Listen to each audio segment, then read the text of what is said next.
all means, let me know, okay? So the last class we discussed the trait theory. What was this? This really discussed understanding personality traits and trying to understand how they explain why people do the things that they do. Why is this important? What is it that when people do the things they do, what is that? That's behavior, right? So as I mentioned on the first day of class, you're going to find that these leadership theories, you're going to see an evolution of how they evolve, right? Think of it almost like a pyramid. So the trait theories served as the basis, the very birth of the leadership theories, right? So this is like the early 20th century, right? When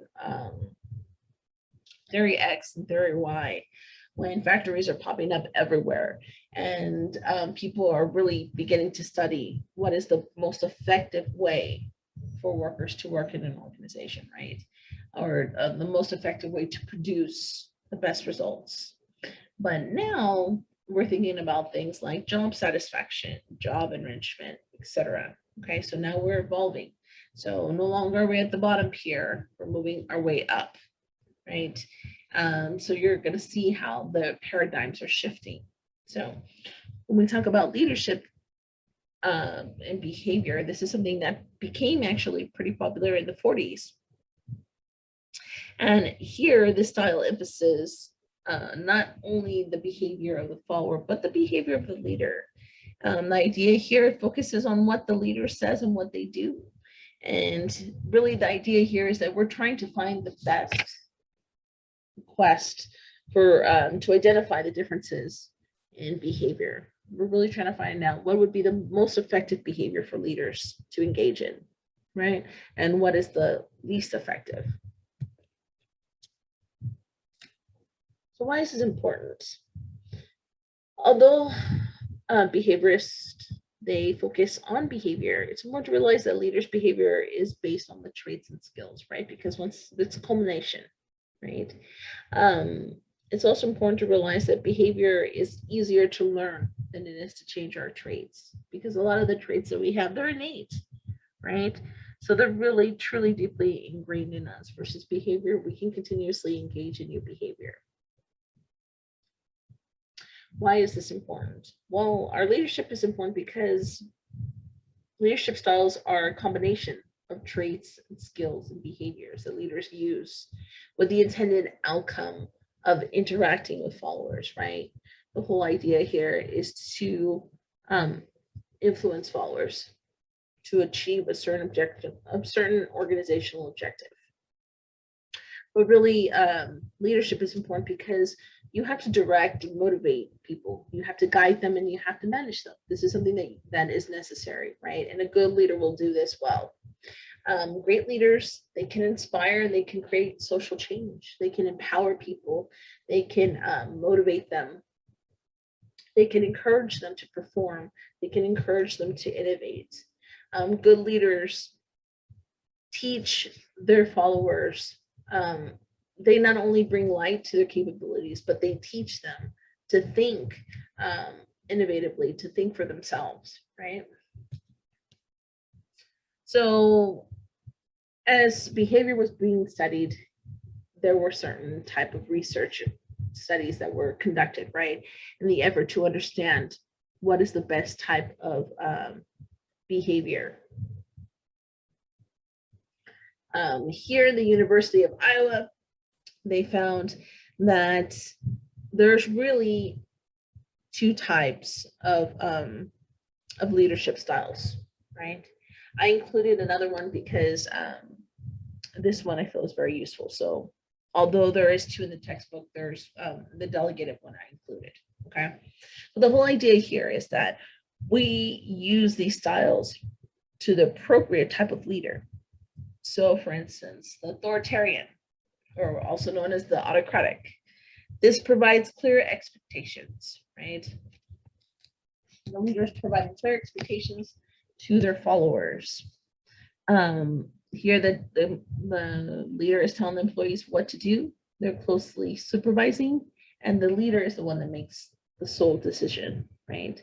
When would it be useful to use the authoritarian one? It would be useful probably if, like, let's say you have a level entry employee, right? Maybe somebody who's new, who's still green behind the ears, right? You would want to use that type of leadership style. Why? Because this person needs to be maybe micromanaged a little more, right? Because they're still developing their craft, because they're still learning the organization, they're still familiarizing themselves with what is required in their duties, right? Versus if you try to conduct this type of leadership style to someone who has been there for a few years, then your micromanaging will be seen as a negative, right? Versus somebody who has just started, they probably would encourage your close supervision, right? Because they would think, oh, they really care. They really want to make sure that I feel comfortable here, that I know what I'm doing, right? When we talk about democratic or participative leadership styles, these ones, they encourage participation. Here, there is no micromanaging. Here, the leader works with employees, right? They don't really closely supervise. Why is this one important? Well, this one, when can you use this one? It would probably be good to use for somebody who's a mid-level entry, right? This is probably when you start to maybe gently delegate some of your responsibilities. These are people who you know in your let me see, you know, and you're assured in their skill sets, right? But once again, you also want to work with them because maybe they are very knowledgeable in the organization, but maybe they are still learning how to take off. So therefore, participative would be useful, right? When we talk about participative leadership styles, this is where you're taking the concerns and the overall advice of your followers into consideration. So here it's important to realize that the followers need to be knowledgeable. So for instance, it wouldn't be wise for you to use participative management in somebody who has just started an organization because they probably can give you, they can give you advice, but probably not as effective as of advice as somebody who has been in the organization in a while, right? When we talk about the delegative, the laissez-faire one, here, this one, there's no guidance given from the leader. It results in more demands. The leader is demanding more here, right? They're delegating more. Here, there's more of an attitude of trust and reliance on the employee. There's no micromanaging at all. There's more like guidance, right? Really here, the subordinates and the team leaders, they have the lead. Now, if it's not used appropriately, it can be disastrous. So in other words, for somebody where you're delegating a leadership style, this is somebody who's knowledgeable, somebody who's already been given, who's already been, this is like a right-hand man, right? Somebody that you truly trust their skills and their capabilities. Now, if you give this to somebody who, is barely beginning to know some type of autonomy, it wouldn't do well, right? Versus somebody where you know that they're strong, like your team leaders, you're telling them, okay, this is what we need to achieve. You're not telling them how to get it or what to do or how to manage their team. You're just giving them an expectation and they have to fill that expectation. Why would you do this type of leadership style? Well, because you trust them. You know you're assured of their capabilities, right?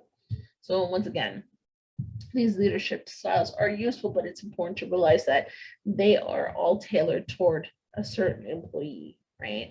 So the job of a leader is to determine which one would be the most useful. When we talk about the Michigan study, this one was actually created in the 40s, and this one sought to determine the leader behavior on the performance of small groups, right? And really, researchers found that there's two leadership styles here, right? Job-centered and employee-centered. So when we talk about employee-centered, right? This is somebody, or employee-oriented. This is somebody who focuses on meeting human needs of employees while developing relationships. So here, the behavior of leaders is important to their overall approach of employees, right? There's a strong human emphasis, there's a strong human relations emphasis, right? Here, the quality of the relationship that a leader has with their followers is important.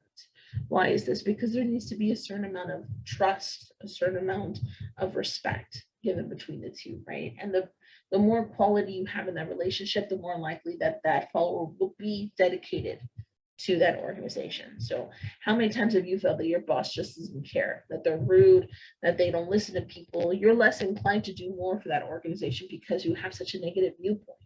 Versus if you have a strong relationship with your boss, if you feel that they truly have your interest in hand, you're more likely to do more, especially when it's needed, right? Versus job-centered, or it's also called production-centered. This is where the leader closely directs subordinates and the manager enforces what's to do. Here, they're stressing technical and productional aspects of a job, right?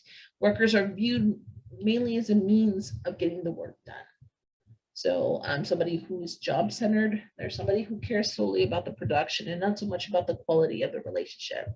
So when it comes to the Michigan study, it's important to realize that they're one continuum, right? So the idea here is that you can only be job-centered or employee-centered. You can't be both, right? So because like really the ideal thing would be in the middle, but here they say, well, no, you can only be one or the other.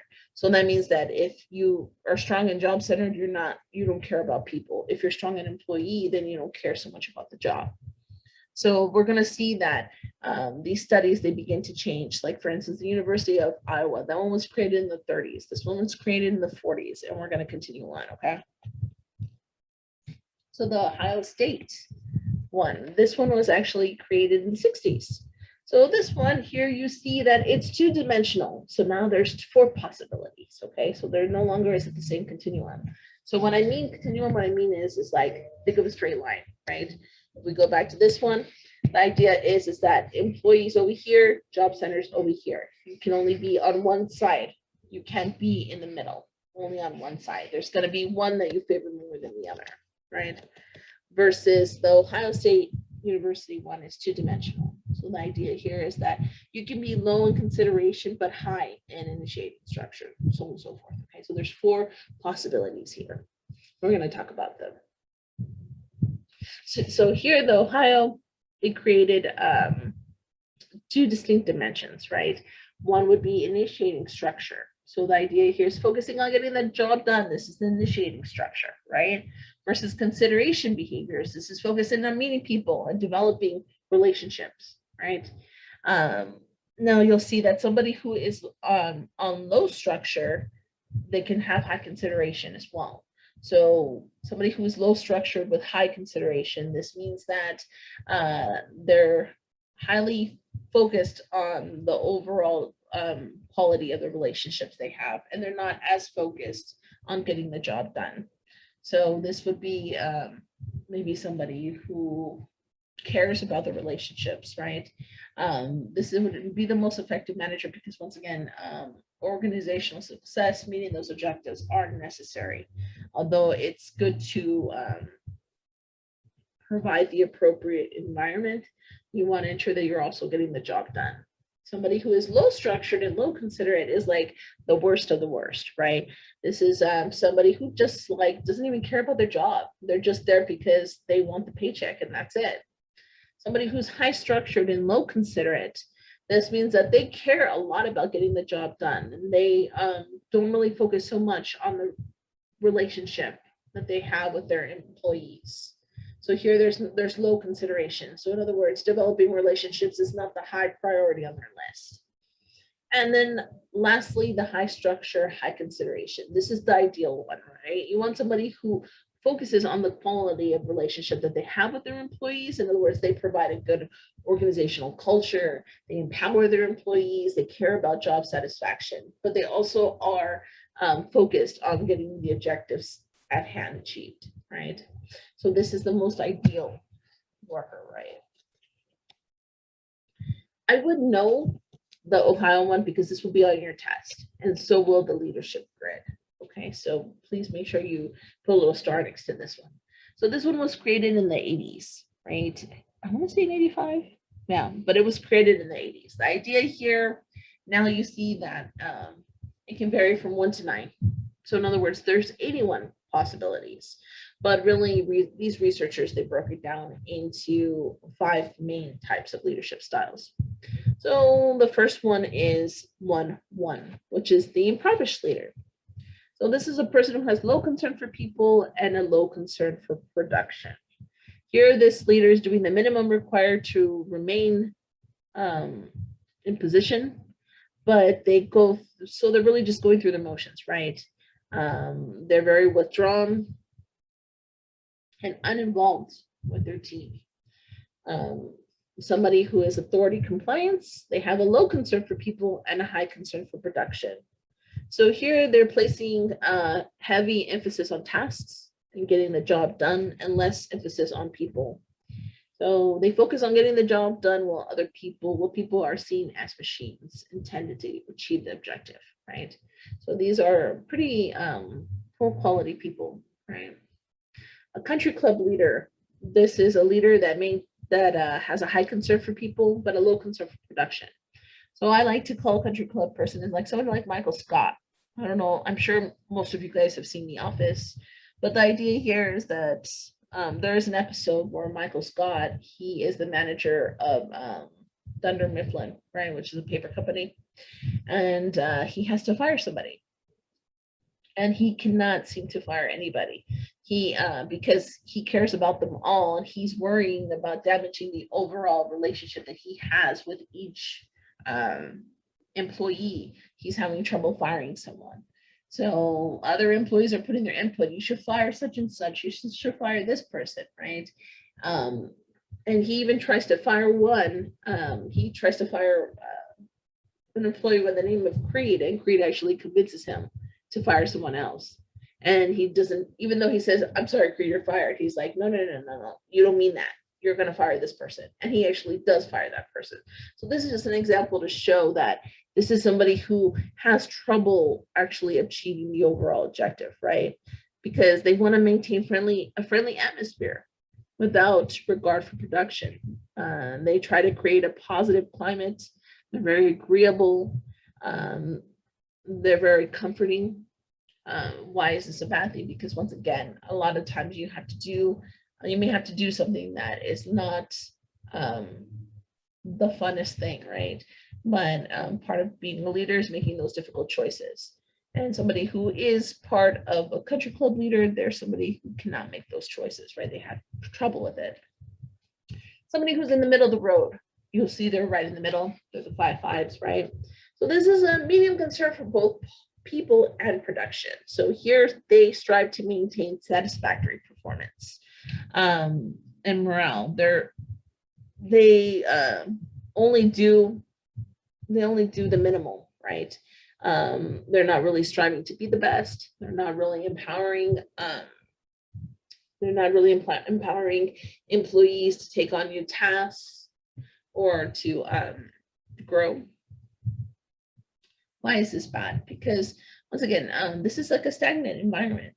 This is not a good thing because it's important to realize that all businesses, they need to evolve. They need to be able to adapt to the times.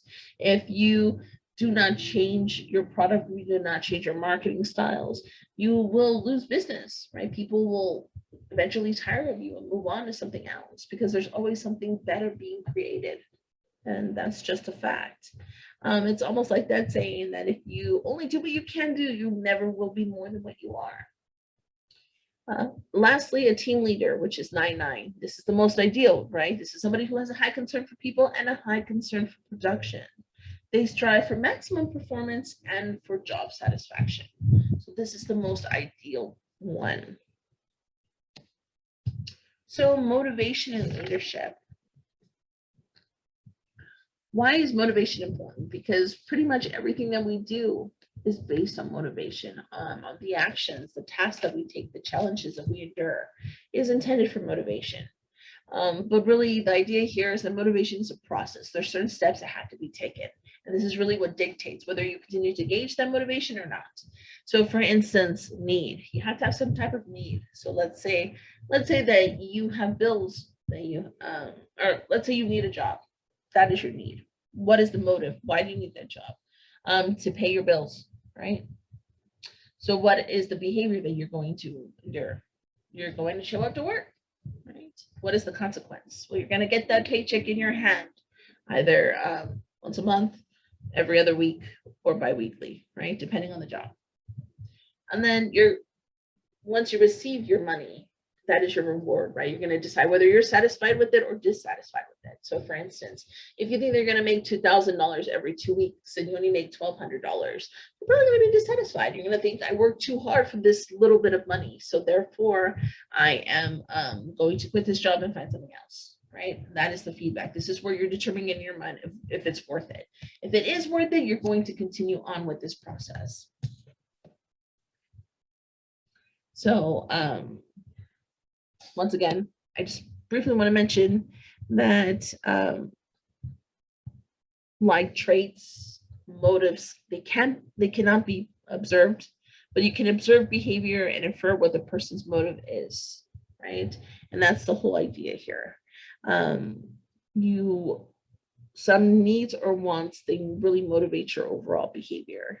And people often attempt to satisfy several needs at once.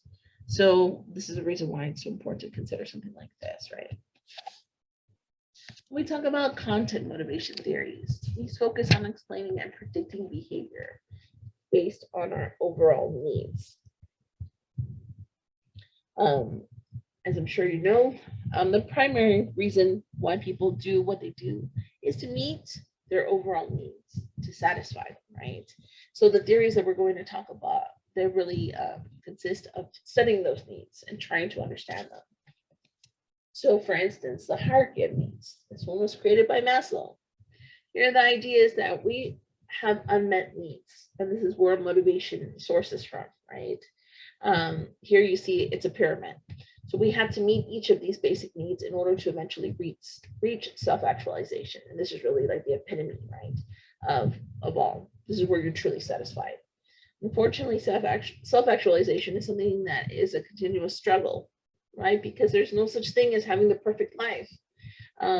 We are continuously refining our lives, right? When we talk about the physiological needs, these are things like air and water, sleep, clothing. We need these things. If we don't have these things, it's very hard to move on to achieving the other needs, right? So for instance, one thing I like to mention is like somebody who is homeless. If they do not have the appropriate shelter or the appropriate food, how are they able to get a job, right?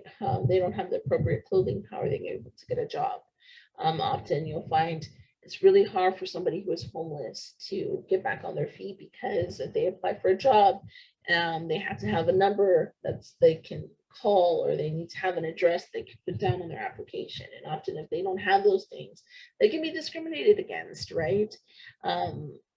Because they don't have the necessary shelter, they don't have the personal security, just not only in their safety, but also in employment. They have to continuously worry about these things, right? So the idea here is that you can move on to other things until you satisfy those needs. So how can you worry about a self-esteem if you're always worrying about putting food on the table for you and your family, right?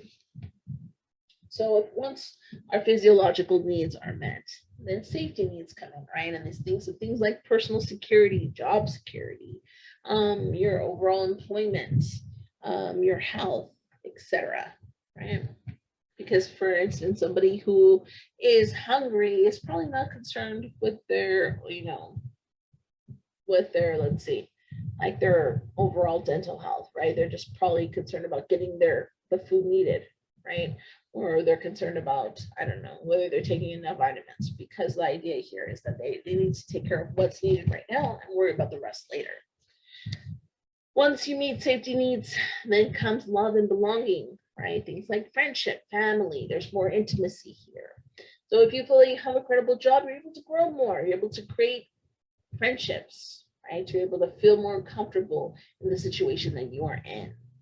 When you reach esteem, these are aspects such as status and recognition, for accomplishments. You want to feel self-confident and prestige. So here, your esteem is being met more, right? Because now you're beginning to grow more. You want more freedom. Maybe not only just financial freedom, but maybe more freedom in your job as well. As you continue to grow, you want to expect to be delegated more responsibilities, to have more job enrichments, more self-motivators, right? And lastly, self-actualization. This is the desire to be the most that one can be. This is really the epitome of it, right? It's the highest level of need. Really, this is where you're trying to seek your own growth, achievement, and advancements. So there is something called the two-factor theory, and this was created by Herzberg. Herzberg said, well, you know what, the self-actualization is real. Herzberg said, well, you know what, this whole pyramid of needs is really useful, this hierarchy of needs, right? But the idea here is that motivation is something that needs to continuously be met, right? So in other words, the idea here is that there needs to be two motivational factors that need to be considered, and that is maintenance and motivators, right? The intrinsic factors. Actually, let me talk about maintenance first. When we talk about maintenance, which is the intrinsic factors, these are things that, for instance, the job itself, how much does it pay? If you have a job that you like, but it's barely enough for you to be able to, pay all your bills and have a little bit of money left over, your motivation, you're less likely to be motivated to keep that job, regardless of whether you like the people or the job itself, right? Because we want to have some type of financial security. So if you probably have a job that's maybe it's not as best as not as great as the one that pays less, you'll probably go for the job that pays more because you want to be able to save and think about the future, etc. Right? So these are extrinsic factors versus the motivators. These are the internal factors, the factors that we have inside of us. Do we feel like we're growing? Do we feel that we have purpose? Is there some type of job enrichment? Are challenges being given to us so we can meet those challenges? And these are things that really dictate the whether we stay in an organization or not, right? So the idea here is that money can only take you so far. So for instance, a thing I like to mention when we talk about motivators, people always say money is the thing, but think about it like this. If I paid you $100,000 to make copies all day long, right, and all you did was make copies, I'm sure everybody would jump on it, right? Because it's $100,000, right? But let's put a little more to this scenario. Let's say that that's all that you're doing for 12 hours. And you have no interaction with anybody else. It's just you and the copy machine. You're not able to watch your phone. You're not able to listen to music. I'm sure people would quit very soon because of the fact that their intrinsic motivators are not being met, because they are not creating relationships. They don't have any other stimuli available to them. And because what's the point of having money if you're working 12 hours and you're not able to spend it? You're not able to enjoy yourself, right? Other things that are important to consider is the job enrichment. Really, these are motivators that are built into the job itself. They make it more interesting and challenging. As a leader, you need to realize somebody who's been in an organization, if they're doing extremely well, you want to continuously incorporate those motivators, right? To encourage them, maybe delegate them new responsibilities, promotions, etc. These are ways to create job enrichment. When we talk about the acquired needs theory, this proposes that people are motivated by their overall achievement, their overall need for achievement, affiliation, and power. And the idea here is that they vary in degree, right? So in other words, some people may consider affiliation to be more important than power. So when we talk about the process motivation theories, here you're focusing on understanding how people choose behavior to fulfill their needs. Process motivation theories, they attempt to understand why people have different needs, right? Why do their needs change, and how and why people choose to satisfy these needs in different ways. So the idea here is that, for instance, like take two people, let's say one person has kids. What they'll be looking into a job is completely different than somebody who's just gone out of college and has no dependents, right? Somebody who has children, they will keep a job that has great benefits, right? They're looking at the pay, yes, but they're looking at the job. They're looking about, really what is needed for their family, right? Versus, let's say you just come out of college and you're looking for a level entry job. You might take a job that pays less because you realize that you're starting out, right? Um, Maybe they don't give you insurance and you're okay with that, right? But maybe you're more interested in how much is being given, right, in pay, or maybe how much flexibility you have in your schedule, right? Because maybe you want to still travel or what have you. So the idea here is that although you're still looking you may look at the same job, there's different motivations that are given on the situation that you are in that moment. Okay? We talk about the equity theory. This really is the idea that people all want to be treated fairly. The equity theory proposes that people are motivated when they perceive their inputs are equal to their outputs. Really, what does that mean? Your input is the work that you put into something. Your output is the overall consequence, right? So for instance, if you're working really hard and you're always tired from work, your back hurts and you're being paid minimum wage, you're going to drop that job really quick, right? Because once again, the input, the amount of work and stress that you're putting into the job is not equal to your output. You may feel that you're being underpaid. So therefore, it is unfair and not equal. There is also something called the Victor Vroom expectancy theory. This is the idea that people are motivated when they believe that they can accomplish a task, right? So you'll see here that there is a little formula. I would know that formula, okay? And the idea is motivation equals expectancy times instrumentality times valence. So what is expectancy? This is your belief that you can get the job done. So let's take the example about the $100,000. Everybody would probably jump on that job because I'm sure everyone knows how to make a copy. You just press the button, right?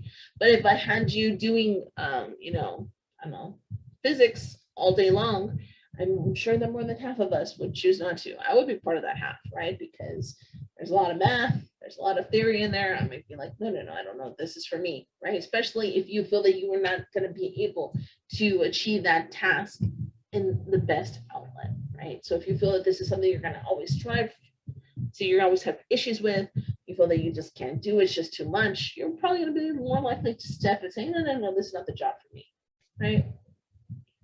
When we talk about instrumentality, this is whether the accountability of getting the reward, is the reward really going to be possible? So if you were walking down the street and some guy just approached you from across the street and said, hey, go give this go give this brown bag to the house, up the street, and I'll give you $100. I'm more than likely you're probably just gonna say no, thank you, right? Because you don't know this person. You don't know if they're accountable. You don't know what's in the bag. You don't know if they're setting you up, right?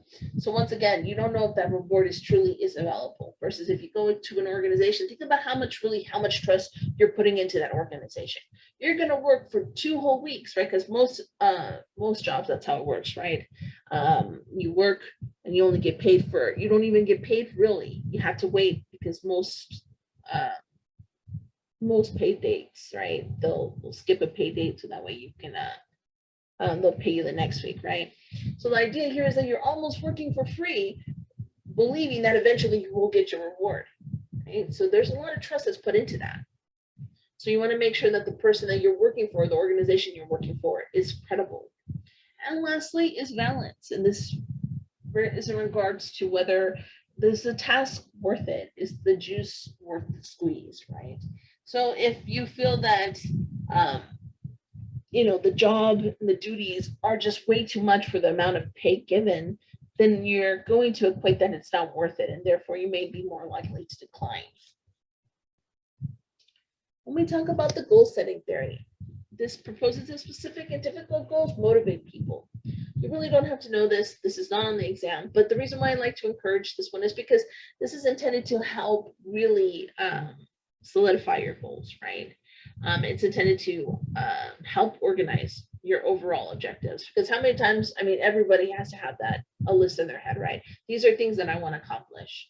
I want to lose weight. I want to get a better car. I want to get a better job. I want to get a bigger apartment, or bigger house or whatever, right? We all have those ideas in our head, but really the goal setting theory is that if you don't write them down, they don't become a reality, right? So there's 4 things that you have to include when writing down a goal. The idea here is that once you write it down, you become accountable for that goal. So you're more likely to try to strive to achieve that goal. So you should try it. I have not tried it. My wife has, and she says it's working. So I really don't know. She doesn't share with me her goal setting theories, but this is just an example. So there's always going to be a 2 in the beginning, right? This is part of the theory, because you're 2, right? Because this is what you're trying to do. The action verb. So for instance, if I want to lose weight, the action verb would be to lose weight, right?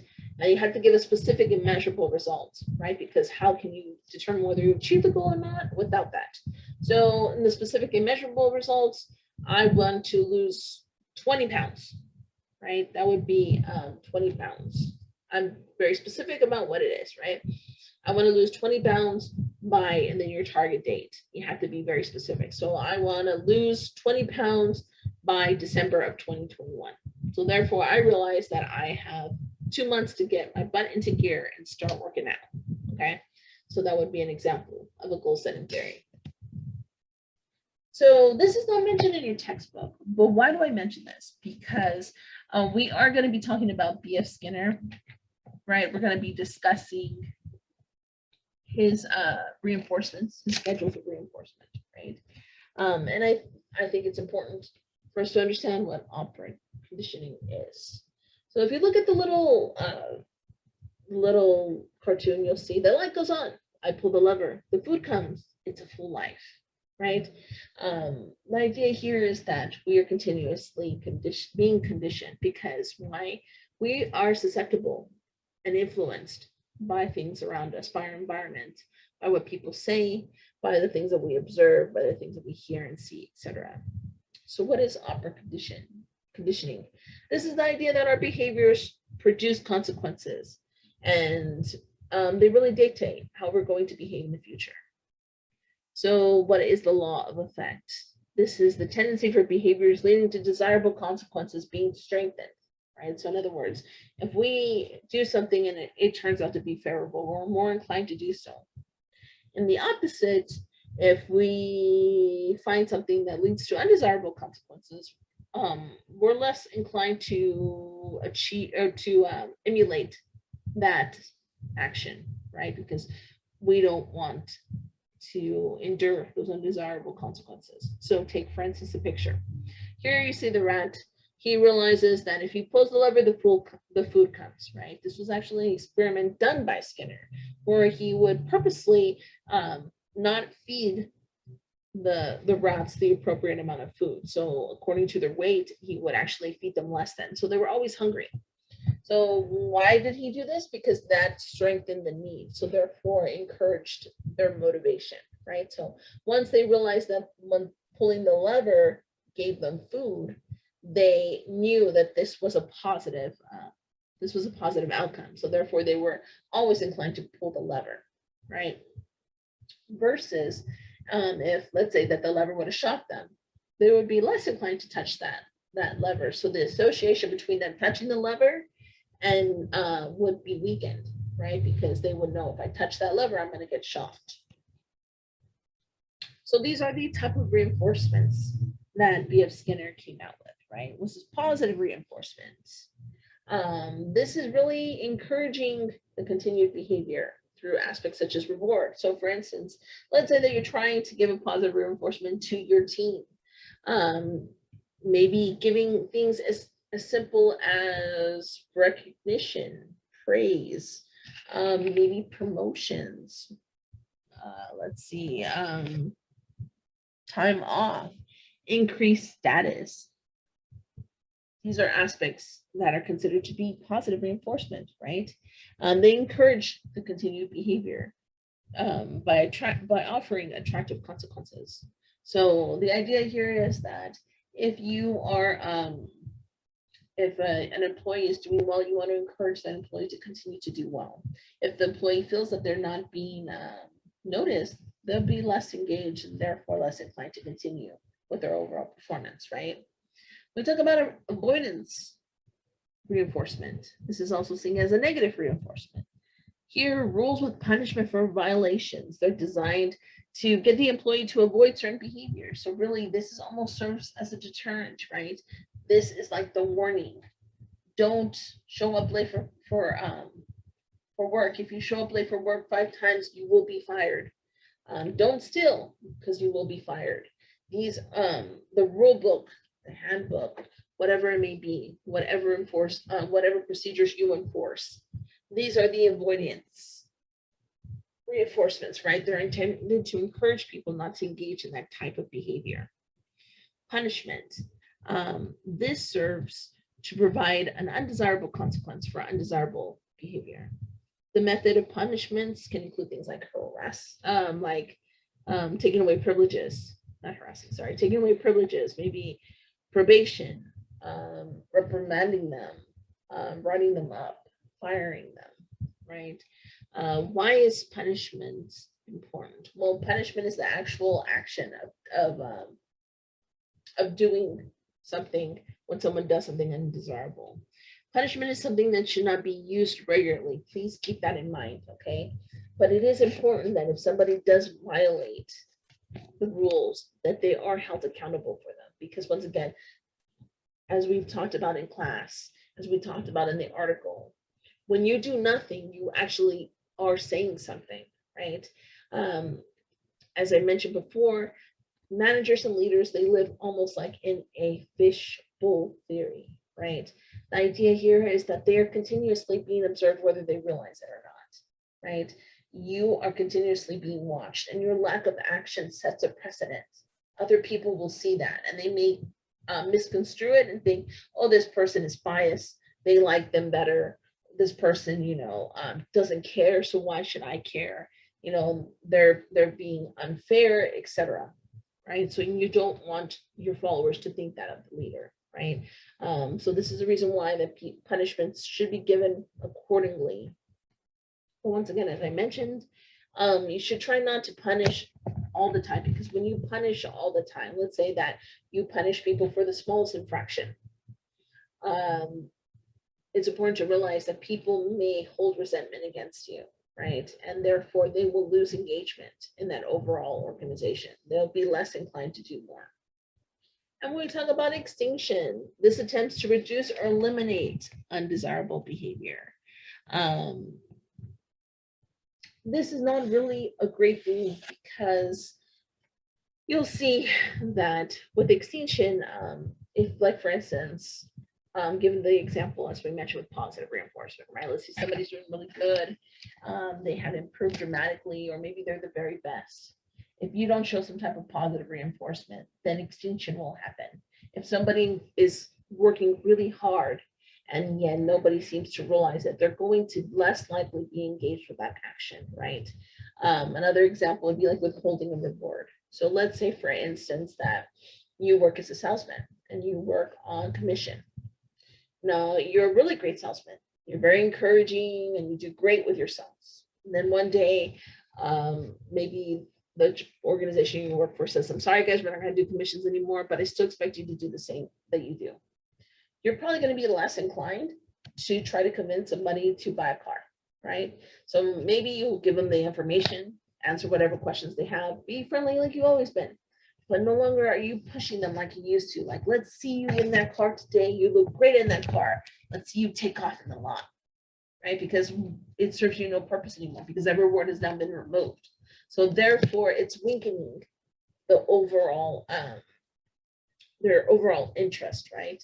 It's making your action, your great salesmanship, become extinct. And so this is just an extra slide I included to help clarify, because I do realize that the last slide, it does have very little on there. So this is just intended so that way to help reinforce your understandings. One thing I do want to mention before we actually end is, hold on.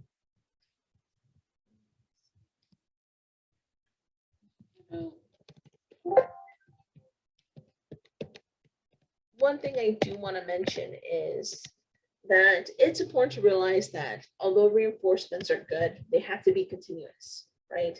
Um, that means that you need to continuously give them out. You can't just give somebody one promotion and expect them to always do their best, right? Yeah, this is something that has to be continuously reinforced, because if not, it will lose its overall meaning. Because people will forget, right? They'll forget that they were once given a promotion, and maybe maybe completely happy with getting $1 raise. They're going to want more eventually for their work, right? They want to be seen for more. So this is the reason why it's important to realize that these reinforcements have to be continual. They have to be either intermittent or placed on a continual schedule. So for instance, you'll find that some organizations that, if you've been working at an organization for 2 years, they may increase your pay. They're called step reinforcements, right? The idea is here that you serve adequately well, you do well in your evaluations, you will receive that given raise. And it's just an example. Okay, so if anybody has any questions, I do realize you can ask questions now because this is a recording. But if you have any questions, feel free to contact me, guys. Okay. And with that, thank you. And we're done.